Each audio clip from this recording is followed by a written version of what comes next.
as I shared before, the examples that I'll be teaching you are both on the DVD and in your book in what we call tab or tablature. And if you can, please open your book to page 2 where it says the basics of tab. Now you may be used to a 5-line treble clef. In tab, it's actually 6 lines, and that's the clef below the treble clef. And these 6 lines actually represent the 6 strings of the guitar, with a line on the bottom indicating the low E string, the line on the top indicating the high E string.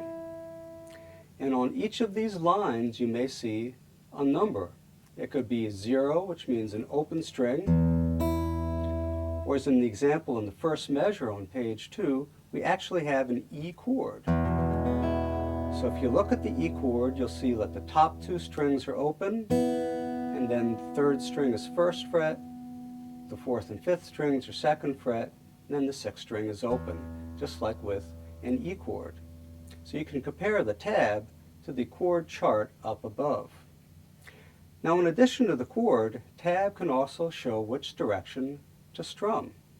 The second measure shows an A minor chord, and you'll see an arrow that actually looks like it's going up, but this is a down strum, because remember that the bottom lines on the tab clef are actually the bass strings of the guitar. So we're going from the 5th string up towards the 1st string, but calling that a down strum. Now the third measure shows a D minor chord, and you'll see an arrow pointing down, which is actually an up strum, because again we're going from the treble towards the bass.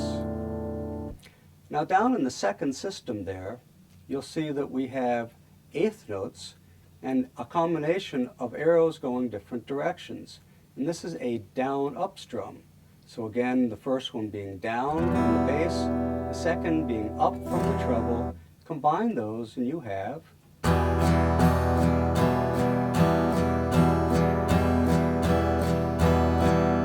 call that a down-up strum.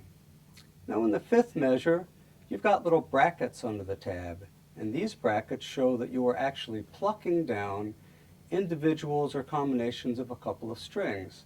It shows first the bottom 2 strings, and then the next 2 strings.